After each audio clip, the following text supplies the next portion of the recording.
नमस्कार। देश काल में आपका स्वागत है। मैं हूं मुकेश कुमार। दोस्तों, पूरे देश में चुनावी धांधलियों की चर्चा हो रही है।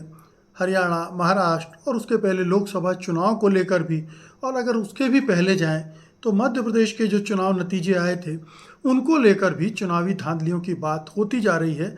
और हर दिन कुछ ना कुछ नया निकलता जा रहा है।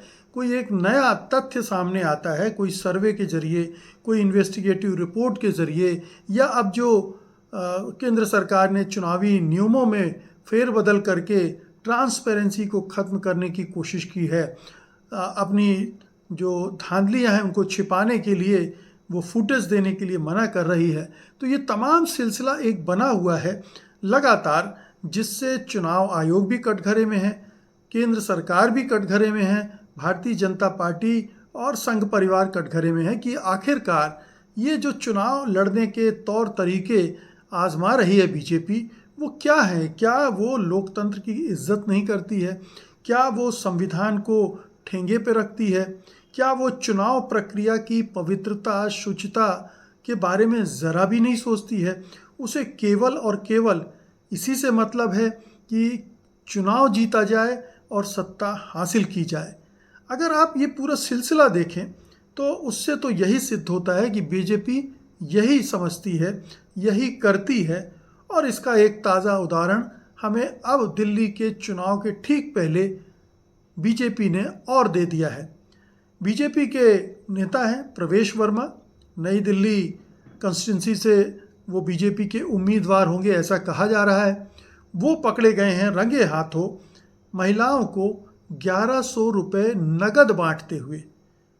वो उस चुनाव क्षेत्र की महिलाओं को उनके आधार कार्ड देखकर उन्हें 2100 रुपये नगद दे रहे थे और उनका कार्ड भी बनवा रहे थे।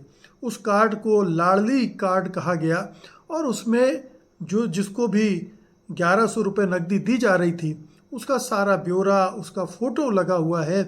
और कार्ड में कार्ड दिया और इसके अलावा उनसे वादा भी किया कि अभी तो हम 1100 दे रहे हैं, लेकिन सरकार बनी तो हम 2500 रुपये माहवार आपको देंगे। इसके साथ उनसे ये भी कहा गया कि आप कमल के निशान पर वोट लगाइएगा। तो ये एक पूरी कहना चाहिए कि वोटों की मंडी बीजेपी ने, उसके नेताओं ने दिल्ली में खोल दी है। अब ये अभी स्पष्ट नहीं है कि ये केवल प्रवेश वर्मा कर रहे हैं या बीजेपी के और भी दूसरे नेता दूसरी कंस्टिट्यूंसी में जो प्रत्याशी हो सकते हैं, दावेदार हो सकते हैं, उन्होंने भी इस तरह का खेल शुरू कर दिया है। ये क्या बीजेपी की एक पॉलिसी के तहत किया जा रहा है? क्या बीजेपी के हाईकमान की तरफ से इस तरह के संकेत आए हैं, निर्देश आए हैं कि महिला मतदाताओं को पकड़ो, उनको अपने के साथ जोड़ो?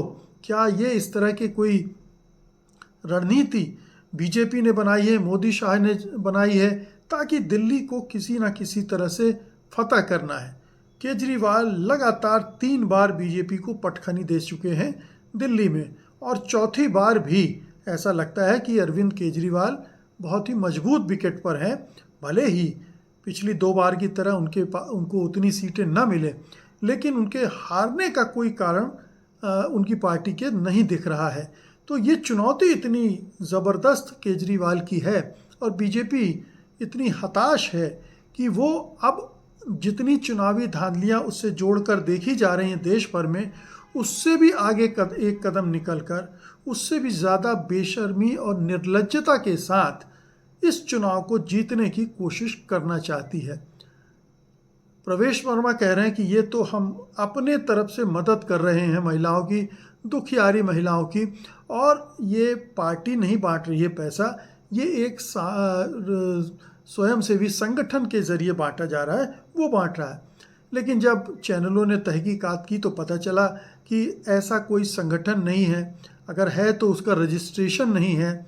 और फिर सवाल ये भी उठा कि अगर वो निजी संगठन है, स्वयंसेवी संगठन है, तो लाडली कार्ड में प्रधानमंत्री मोदी का, गृह मंत्री अमित शाह का और पार्टी के अध्यक्ष जेपी नड्डा की तस्वीरें कैसी लगा सकते हैं, उनके फ़ोटो कैसे लगा सकते हैं?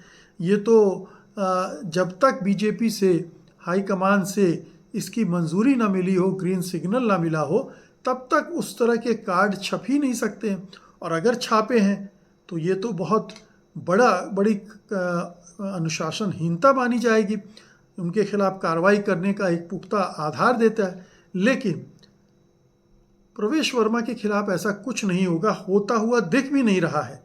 कहीं से भी पार्टी चूं नहीं कर रही है प्रवेश वर्मा के खिलाफ कोई कार्रवाई करने की कि वो ऐसा क्यों कर रहे थे, वो वोटों की खरीद फरोख्त क्यों कर रहे थे। ऐसा उनसे कोई सवाल पूछता हुआ पार्टी का बड़ा नेता छोटा नेता नहीं दिख रहा है, जिसका मतलब है कि पार्टी के अंदर खाने इसको लेकर सहमति है, और इसको ये हो सकता है कि प्रवेश वर्मा के ज़रिए बीजेपी किसी भी तरह से नई दिल्ली जो विधानसभा सीट है जहाँ से अरविंद केजरीवाल चुनाव लड़ने जा रहे हैं, ये चाह रही हो कि अरविंद केजरीवाल को किसी तरह से हरा दिया जाए। अगर अरविंद केजरीवाल आम आदमी पार्टी दिल्ली में चुनाव जीत भी जाए, लेकिन अगर अरविंद केजरीवाल हार जाएं तो उनकी सारी हेकड़ी, उनका सारा अहंकार या उनका बड़बोलापन ख़त्म किया जा सकता है, और बीजेपी को एक टॉकिंग पॉइंट मिल सकता है कि केजरीवाल अपनी कंस्टिट्यूंसी तो बचा नहीं पाए और देश के बड़े नेता बने फिरते हैं। तो ये एक इस तरह की कोई चीज़ क्या बीजेपी हासिल करना चाहती है, इसलिए नई दिल्ली विधानसभा सीट पर ही ये खेल हो रहा है, या पूरे दिल्ली की 70 सीटों पर इस तरह की बिसात बिछाई गई है, और बीजेपी इस बार अरबों खरबों रुपए खर्च करने वाली है दिल्ली को जीतने के लिए, क्योंकि दिल्ली ने उनकी नाक में दम कर रखा है। दिल्ली सरकार उसके काबू में नहीं आ रही है। उसने लेफ्टिनेंट गवर्नर को लगाया हुआ है, पूरी तरह से वो विपक्ष के नेता के तौर पर एक्ट कर रहे हैं। हर दिन कुछ ना कुछ खामियां निकालते हैं, परेशानियां खड़ी करते हैं दिल्ली सरकार के लिए, तो वो परेशान हैं। और तो ये एक बड़ी वजह हो सकती है। दूसरी बड़ी वजह ये हो सकती है कि अरविंद केजरीवाल या कहें दिल्ली की सरकार ने कुछ ऐसी योजनाएं घोषित कर दी हैं जिनके बाद बीजेपी को लगता है कि जो रही सही संभावना है, उम्मीद है चुनाव जीतने की, वो भी खत्म होती है। यानी ये घोषणा कि दिल्ली की जनता को, महिलाओं को 1500 रुपये महीने मिलेंगे अभी, और फिर सत्ता में आने के बाद 2100 रुपये महीने दिए जाएंगे। ये चूँकि ये इस तरह की योजनाएं दूसरे राज्यों में मास्टर स्ट्रोक साबित हुई हैं, चाहे वो मध्य प्रदेश हो, महाराष्ट्र हो, झारखंड और उसके पहले बंगाल में ममता बनर्जी इसके ज़रिए अपनी पकड़ महिला वोटरों पर बना चुकी हैं। तो ये एक योजना है जो बीजेपी ने सोचा नहीं होगा कि ये दिल्ली में भी घोषित हो जाएगी और इसका काट उसको ढूंढना पड़ेगा। तो एक तो उन्होंने, केजरीवाल ने बड़ी चतुराई के साथ और ये घोषणा कर दी।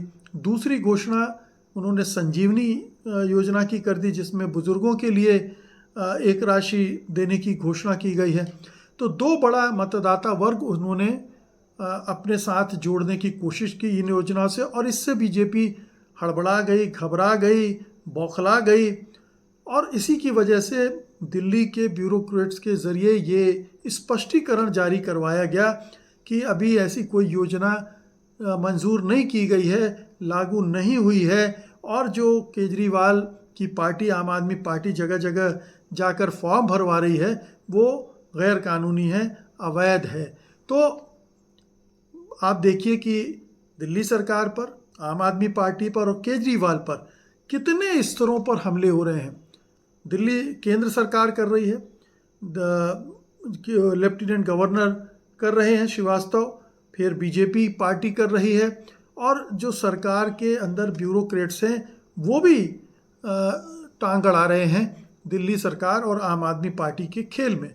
जबकि दूसरे राज्यों में तो इस तरह की घोषणाएं सरकारों ने की हैं, लेकिन यहाँ बदमाशियाँ हो रही हैं केजरीवाल को आगे न बढ़ने देने की, और वो जो वोट बैंक अपने साथ जोड़ना चाहते, पक्का करना चाहते हैं, उसको रोकने के लिए वो ये सारी चीज़ें, सारे घोड़े बीजेपी ने खोल दिए हैं। इसीलिए कहा जा रहा है कि इस बार मतलब बीजेपी महाराष्ट्र और हरियाणा से भी आगे जाकर चुनावी धांधलियाँ करेगी। धांधलियों का सिलसिला शुरू हो चुका बहुत पहले। अरविंद केजरीवाल बाकायदा वो मतदाता सूचियाँ प्रेस कॉन्फ्रेंस के ज़रिए लोगों से शेयर कर चुके हैं, जिनमें आम आदमी पार्टी के मतदाताओं के नाम काटे गए हैं। इस तरह से मतदाता सूचियों पर काम हुआ है, लेकिन चूंकि अरविंद केजरीवाल जागरूक नेता है, वो अपनी पार्टी को भी जागरूक बनाए रखते हैं, उनके कार्यकर्ता जागरूक रखते हैं, इसलिए उन्होंने तुरंत इस खेल को पकड़ लिया और इसको पब्लिक कर दिया। तो लोगों को पता चल गया, अब चुनाव आयोग घबराया हुआ है, हड़बड़ाया हुआ है, अब वो मतदाता सूचियों में फटाफट संशोधन करने की बात कर रहा है। लेकिन ये चोरी तो पकड़ ली गई है, तो एक चोरी तो उधर पकड़ ली गई है, दूसरी बड़ी चोरी करते हुए आज प्रवेश शर्मा धरा लिए गए हैं।